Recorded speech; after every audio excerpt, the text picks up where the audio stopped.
Tonight, Barry Bonds battling for a record. Sister stars battling at the U.S. Open. The president kicking off the football season. Sports is getting bigger, and Lord knows so is the money. We'll talk about all of it with Bob Costas tonight on Greenfield at Large.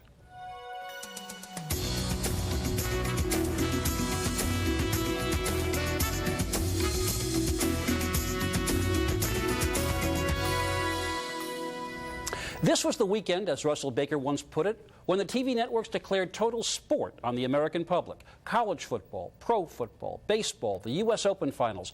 Another sign that whether you follow sports or not, big-time sports certainly follows you. It's part of big business, the media, entertainment, fashion, politics, culture, even race relations. It seems like the right time for a one-on-one conversation with the best-known and very possibly the best sportscaster of his generation, and a man with a secret of perpetual youth, known only to a handful of Asian mystics and, of course, to Dick Clark. If only for his hosting of NBC's Olympics coverage. We're in the middle of Olympic bounty, everything happening at once. He would be the best-known face and voice in TV sports. When I sit over there and interview somebody. Talking about the years as the Cardinal announcer. But for more than 22 years on NBC, Bob Costas has ranged across the field of sports and well beyond. Mr. President, feel free to use this when you're up here. He has been behind the mic as analyst, host, play-by-play man for some of pro basketball's most memorable moments. Jordan, open, Chicago with the lead! And even though NBC has lost the rights to Major League Baseball, Costas's first sports love, his passion for the game has drawn the attention of those in the highest of places. I don't know if Costas is here yet. Yes. Here, Mr. President. Where is he? It's hard to see you.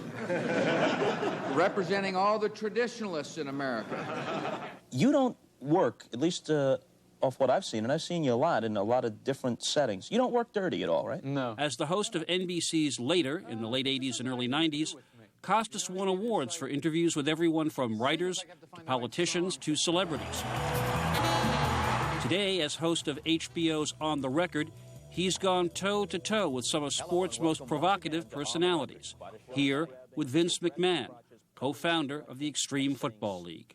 11 and 12-year-old kids in the audience Bob, emulating that behavior. Hang on a second. Don't make me raise my voice here. I don't want to do that with you. Graham, I don't think you run... And as his many turns as a comic actor demonstrate, Bob Costas indeed stands as someone with one of the most prominent positions in all of the media. Oscar time. Just as the original Olympians, the Greeks, had Homer to chronicle their exploits, we've got Bob Costas. Hi. Hi. You know, just to clear this up, Ron Howard, whenever it was, 6-7 years ago, really nice guy, Ron Howard, who directed the paper, calls me, says, I'm going to put you in a scene with Jason Robards and Glenn Close, and it's just a half day of work.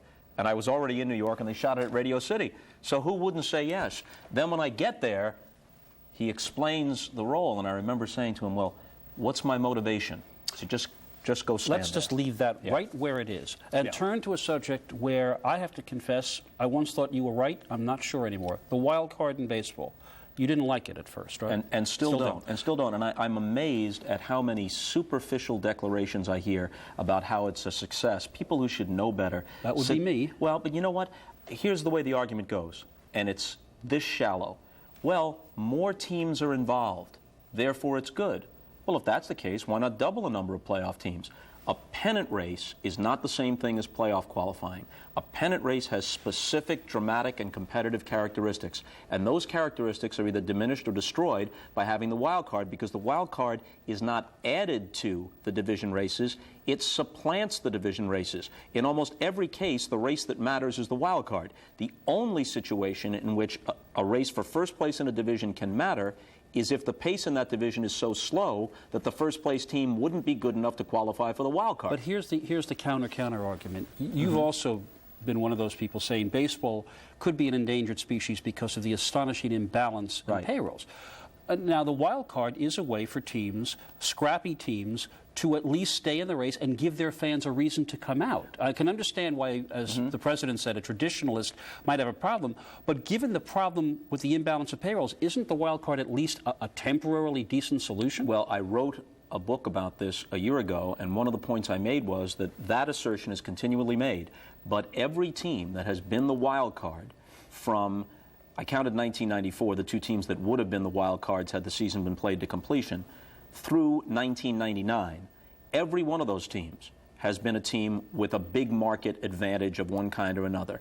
Now, this year, Oakland, which is in a small market situation and is a scrappy team, will wind up as the wild card. But by and large, the wild card teams have been teams that would have had the wherewithal to contend for division championships anyway. And most teams that are in the wild card race would have a shot at the division championship anyway. So it deadens or completely eliminates the greater drama and meaning of finishing first in the division. Speaking of which, at the end of the season, is it really possible we're going to see another baseball strike? Well, I think it would be a lockout. I think what's likely to happen is stoppage of play. When the World Series ends, they put a freeze on free agent signings, arbitration hearings, all that sort of stuff, and they hope that that acts as a spur to negotiations. They have the entire offseason to negotiate, but if they don't get anywhere, I think the owners have to have the resolve to lock the players out of spring training. Can baseball survive another strike? They still haven't made it back from the '94 strike. They can't survive the kind of purposeless work stoppage they had the last time, where the owners did not have a coherent plan. They just tried to shove a salary cap down the players' throats, and the press and public set a pox on both their houses. But if the owners are smart enough, and I don't know that they will be, and if they can get their disparate agendas together, if they were to say, look, we know we don't want to lose a single game, but this is our overall plan for revenue sharing, for a whole new paradigm for how this game should run. And we're asking the players to cooperate in some measure with us in setting up this new structure in which they can still be rich, but the game can function better than it has over the last 6 or 7 years. And if they have a credible spokesman come forward and make that case, I've suggested they should take half an hour on ESPN to do a baseball version of a State of the Union address and say, look, this is where it is, and we don't need to lose any games, but understand if we must lose games in order to accomplish this and set the ship straight, it'll be worth it in the long run. What they really can't stand is to continue down this dysfunctional path without correcting it somehow. All right. A man of some strong opinions, and we'll hear more of them in a moment. And later, Bob and I are going to go to the mat with the talk show equivalent of a steel cage death match.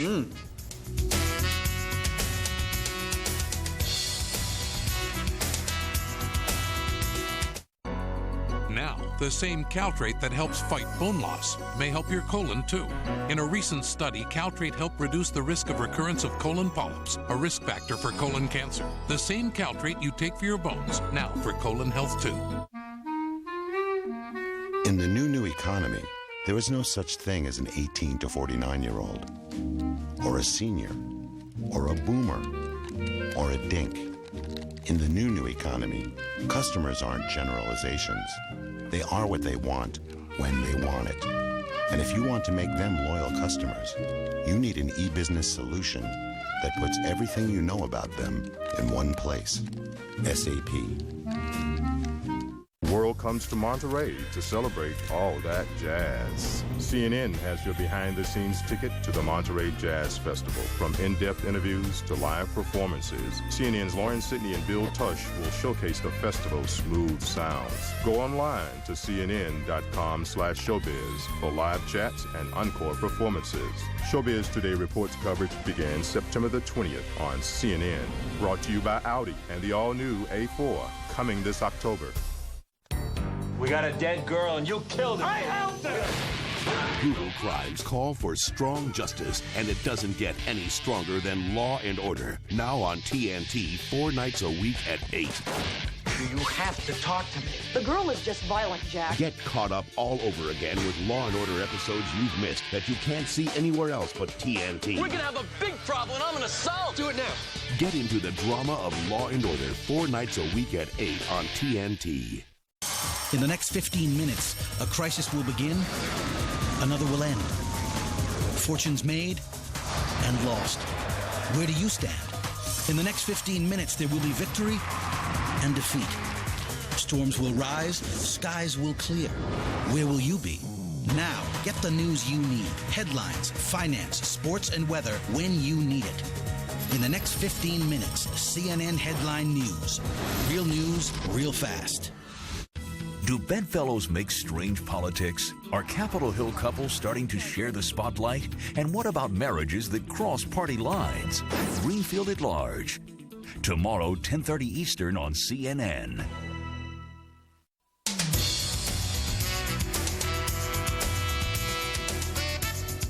You're going to have to learn your cliches. You're going to have to study them. You're going to have to know them. They're your friends. Write this down. We got to play them one day at a time. Got to play.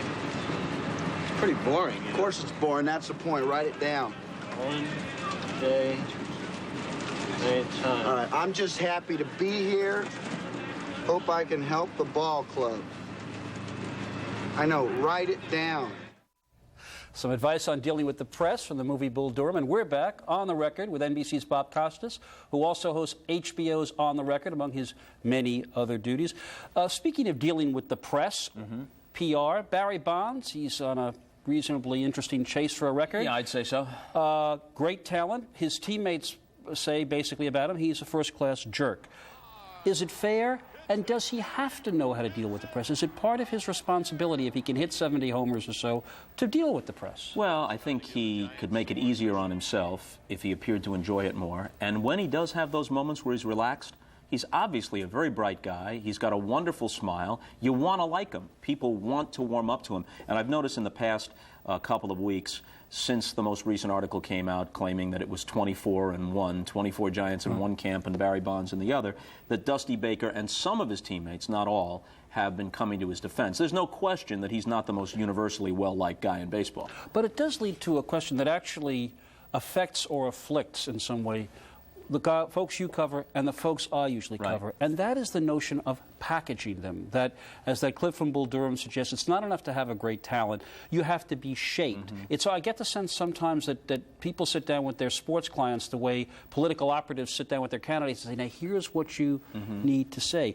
As the guy who's interviewed virtually everybody, do you ever find yourself gnashing your teeth in the middle of interviews saying, could I just hear an honest voice every now and then? You know, luckily for me, and for you to a certain extent too, when you have more time, it's not 3 minutes, it's not a soundbite, usually you can engage someone enough that you can get to something that has an element of authenticity. But you do start to hear certain mantras. You do hear people who have been coached.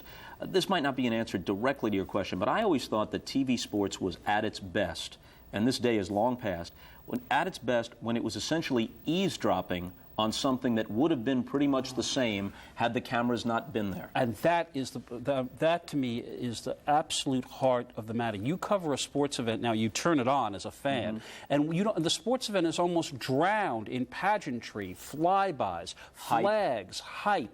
The U.S. Open, the Williams sisters, I heard the word historic more often than I did in my history class. Right. And, you know, the commercialism, because after all, there are tremendous commercial pressures, and the executives worry about people going like this every time you go to a commercial, so they try to load promos and commercials and things within the side of the cameras that have a commercial aspect to them within the coverage itself, so you can't even get away for a moment's respite. Plus, several generations now of athletes have grown up with television, and so they know where the cameras are, and they put on, most of them, not all of them, they put on a performance not just from an athletic standpoint, but from what they think is an entertainment standpoint. They know where the cameras are. Do you think that's why some of these guys step out of the batter's box so often? They know they're on camera more? I mean, I know that's a cynical I think that is part of it. There are some guys, I've had many people tell me that there are guys who will not step into the box until a PA has played their personal signature theme song, but there is a strategic reason for it. The Yankees, for example, try to wait pitchers out and get ahead on the count, and that's why they're constantly stepping out of the box. It may be good for them, but it's bad for the game. Baseball always has had a pleasing, leisurely pace, but in recent years it's become lethargic pace. You can't have a 2-1 game that lasts 3 hours and 20 minutes. Even I can't hang in for that, and I love baseball. I'm into that. I want to shift gears just a bit because you made some news. We've showed a clip that showed that with Vince McMahon, you certainly were not unwilling to take on folks. Nobody can ever call you a sports shill. But outside sports, you had a recent interview with Rush Limbaugh that made some news because he seemed to think that you were charging him with a kind of racial insensitivity. I thought you might want to just talk about that. Thanks, because I felt bad about it. I like Rush Limbaugh. You don't have to be in the same political camp as someone to enjoy their company. I've been with Rush on a number of occasions. We're both sports fans. We have a lot of mutual friends. I've enjoyed his company. I have never felt in conversations with him or observing him interact with anyone that there was even a trace of personal racism in Rush Limbaugh. I don't think that for a second. The question I asked, which I thought was a nuanced question, it came at the end of an interview on KMOX in St. Louis. I said, look, There is a political correctness that often stays people's hands about criticizing anyone who happens to be black or who cloaks themselves in the banner of speaking for African Americans. There's a certain political correctness where people are afraid they'll be charged with racism, and you shouldn't be handcuffed by that. It is true that you will criticize people who happen to be African American because they're politically liberal, just like you criticize white political liberals. And it is part of your style sometimes to personally mock people, to call Mario Cuomo Mario Cuomo, or Dick Gephardt Little Dickie Gephardt. But do you have to be careful when the target of the criticism happens to be black and you seem to make fun of the name of Kwaize Mfume or the speech pattern of Jesse Jackson, even though you could say that it's the same as for others, given the level of demagoguery and emotion on both sides of the issue, and given the fact that at least the fringe of those who call themselves conservative may in fact be bigots, not you, Rush, but some of your audience, took offense. Are you inadvertently giving them comfort, and should you reconsider just that one element?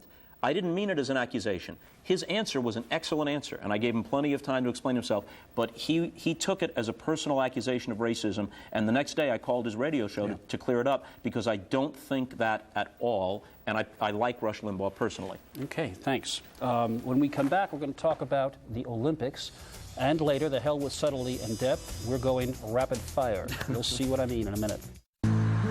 Dad, are we there yet? No.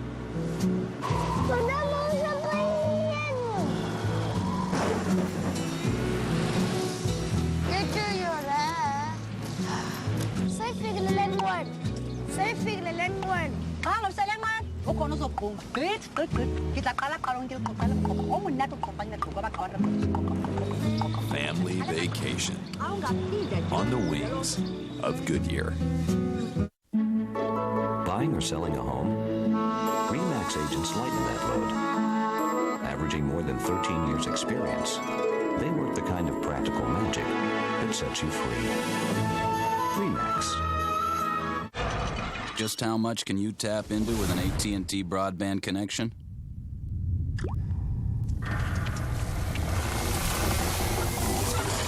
Try over 100 channels of entertainment. All the phone lines a house could want. And oh yeah, internet that flows by the gallon. Hope you're thirsty.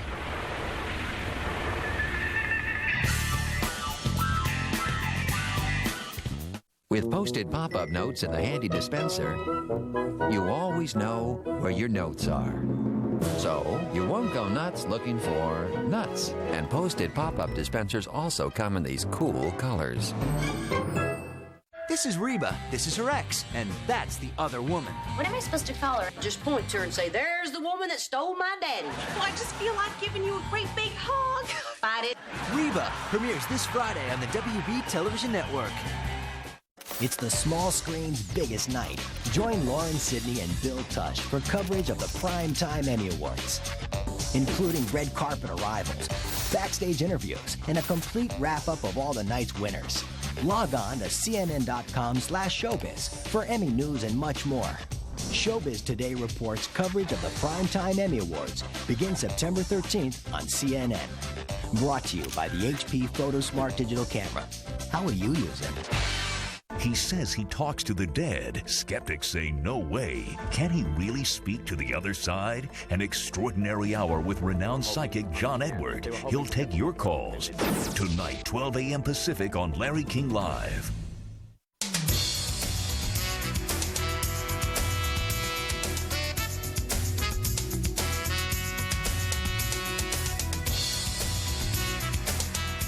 And we're back with that Virgil of volleyball, Scheherazade of the shot put, Bob Costas. Let's talk about. We had more, but we're at it's only a half-hour show. The Dickens of the discus. Fine. The Homer of the hammer throw. All right, we actually thought about that. Well, there you go. But let's talk about the Olympics, because here is a role where I sometimes look at you and I think, what are you going through? You are a journalist. You are the host. NBC's paid $3.5 billion for these Olympics, right. And we know that it came under severe criticism for the way it manipulated reality. At one point in the year 2000, there was a Visa ad congratulating a woman victor an hour before you showed us the event. Does it make you feel uncomfortable to sit there knowing that what you are presenting has in part been molded and shaped for drama? Yes, it does. But I have to say this. I think that some of the criticism, while it may be apt, sort of forces off the radar screen all the things that could be praised. And someone could say, well, he's just trying to cover himself here. But the people I work with are very dedicated and very talented. And a lot of the good work. Does anyone call a track meet better than Tom Hammond? Those guys in a water polo match with the camera angles from underwater, or the tracking camera as Michael Johnson comes around the turn on the 200. There's brilliant work done that I'm proud to be part of. And it's an honor to host the Olympics. But do I have ambivalent feelings? Yeah, obviously, for the reasons that you laid out. But at what point, I mean, look, clearly, they paid all this money. They want to put on a show. But you had just talked about the fact that television was at its best when it seemed to eavesdrop. Right. If there's one event that has been blown nuclear, it's the Olympics. For instance, and you've heard this before too, I mean, it does seem at times that we cannot read of any athlete or hear of any athlete who did not overcome the heartbreak of psoriasis or something. I mean, at what point do you have to bite your tongue and say, I actually said this on the set in '96 in Atlanta.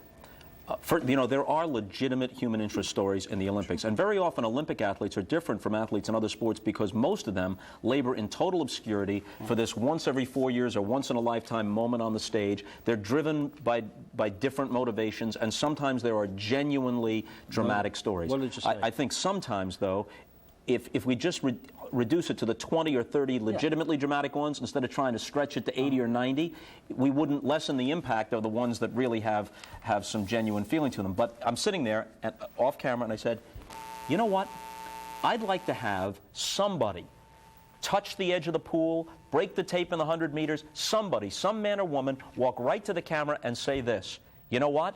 Both of my parents are living, all my siblings are living, even my great-grandparents are living, none of my pets are in poor health, I've had a reasonably happy childhood, no particular adversity, I've never been in therapy. You know the reason why I come to the Olympics? Not to dedicate this to any grander cause, but just because, you know what, I'm really good at this thing, it's fun to do, I'm a young person, as you can see I'm fairly attractive, when I get home life is going to be one big party, here's the goal, baby. If that had ever happened, I would have run, I would have taken off the microphone, taken out the earpiece, and run at Michael Johnson-like speed to the edge of the pool or to the track and kiss that person on the lips. Just once, just for variety's sake. Okay. When we come back, 2 rounds of extreme interview right after this. Wolf Blitzer reports on the day's big stories on location and talks one-on-one with key newsmakers. Wolf Blitzer reports weeknights 8 Eastern on CNN. Sunny today, sunny tomorrow. You know what they say, nothing in life is guaranteed. So true. But there's always the exception. So true. Showtime Unlimited gives you 200 exclusive movies every month, guaranteed. 50 very original shows, guaranteed. 10 channels, just $10.99. So great. Is that true? So true. Call now for the best value on Dish Network. Guaranteed. So generous. Great vacation moments are registered every day in Florida. See for yourself.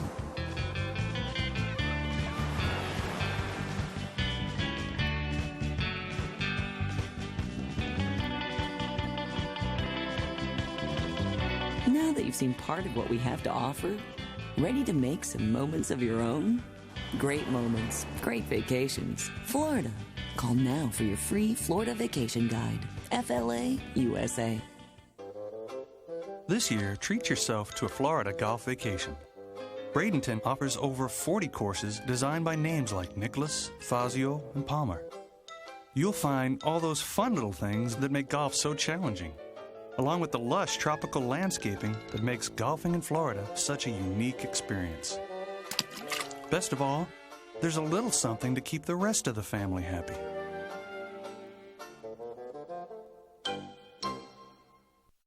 When you have money problems, just going to the mailbox can be frightening. It's the same when the phone rings. You know it's another creditor. I thought bankruptcy was the only way out. Then I called AmeriDebt.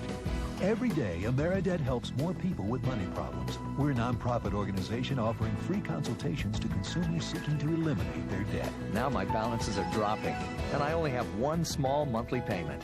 Call this number regardless of your situation. AmeriDebt, helping America get out of debt. This is CNN. And another thing, on Bob's HBO show On the Record, his guests hit him with rapid-fire questions in their 9 and 90 segment. We would never stoop to blatant ripoffs here. We're going to try our own version, 9 in 120. I'm the host. I'll pitch first. Bob, are you ready? I'm ready. Here we go. 1. Will Michael Jordan return? Yes. He shouldn't, but he will. Well, question 2, you anticipate. Why shouldn't he return? He's like a guy who's on the Broadway stage, greatest performance ever, 6 encores, 12 standing ovations, and now when the people are walking out in the box office area saying this is the greatest thing I've ever seen, he comes running out in full costume saying, wait, come back, there's more. He has to have a sense of theater, which he usually has had up until now. Okay. 3, you've got a new baseball franchise. Pick anybody on your team. First 2 picks. A-Rod and a healthy Pedro Martinez. Okay. 4, sports figure, player, coach, or manager you'd most like to see in a high political position. Well, does Bill Bradley count still? Okay. I guess, All sure. right. 5, sports figure you'd least like to see in a high political position. John Rocker. Too easy. 6, least appreciated, most underrated sports record. 511 career victories by Cy Young. No one's getting anywhere close to that because it's a product of circumstance and conditions that don't exist anymore. I'd say that's a pretty safe record that's not going to be broken. 7, the sports figure, living or dead, you most wish you'd interviewed. DiMaggio. I interviewed DiMaggio in kind of soundbite form at the World Series, very cordial, that sort of thing, but never got the full-length interview with DiMaggio that everyone in and out of sports wanted. 8, best sports movie.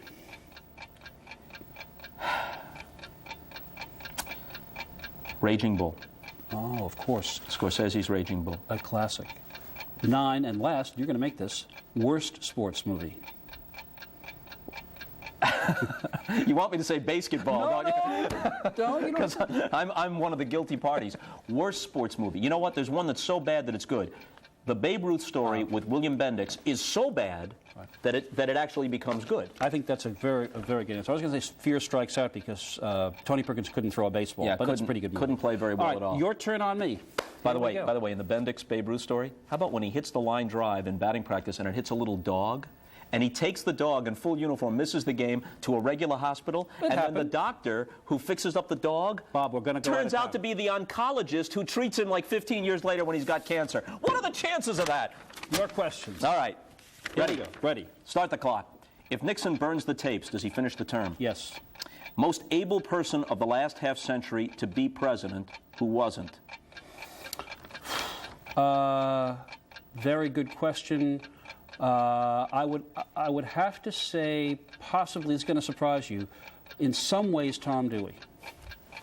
That was 48. Yeah. It's not the last half century, but I'm going to give it to you. I'll give you a little leeway. Which politician is smarter than we think? Oh, there are a lot of them. I'll give you a really surprising one, Jesse Helms. Smarter than we thought. A lot of people thought his views were Neanderthal, and therefore he must not be terribly bright, but he was. Politically, one of the shrewdest people I've ever seen. Best political speech of the last 50 years. Best political speech, I've got a couple. Lyndon Johnson's We Shall Overcome speech announcing the Civil Rights, the Voting Rights Act, was the most significant in many ways. George Bush's 1988 acceptance speech was politically as effective a job in changing a person's image as I've seen. So not Kennedy's inaugural speech, not Nixon's checkers speech? You're asking a speech that accomplished something politically. Not Cuomo at the Democratic Convention? Go ahead. Okay. All right, I'm asked to compare eras. Ruth versus Aaron, Jordan versus West. Now it's your turn. John Foster Dulles or Henry Kissinger? Well, in terms of sheer brain power, Kissinger. Effectiveness? Well, in terms of helping Nixon doesn't get nearly enough credit for the China Initiative. It was his. But, yeah, I would have to say, and I would have to say the Reagan era in foreign policy actually probably was more effective in some ways, but he was at the end of the Soviet era. So. How are we on the clock? Well, let's go. All right. 20 seconds. 20 seconds. Most overplayed story of the last 10 years. We're in it right now. Condit, talk radio, good or bad for the political process? The framers would not have been surprised. If both had lived, way to dodge the question, if both had lived, who would have been more important to this country, JFK or RFK? Well, I'm prejudiced. I work for the guy, but I would say RFK. And we're sneaking it in with 1 second. Al Gore, still a viable presidential hopeful or auditioning for a part in the Sebastian Cabot story? Yes. Come on. Still viable. I want to thank NBC sportscaster Bob Costas. He is host of HBO's On the Record. Thank you very much for joining me. I'm Jeff Greenfield. Tomorrow, power couples when bedfellows make for strange politics. And Sports Tonight is next, without, unfortunately, Bob Costas.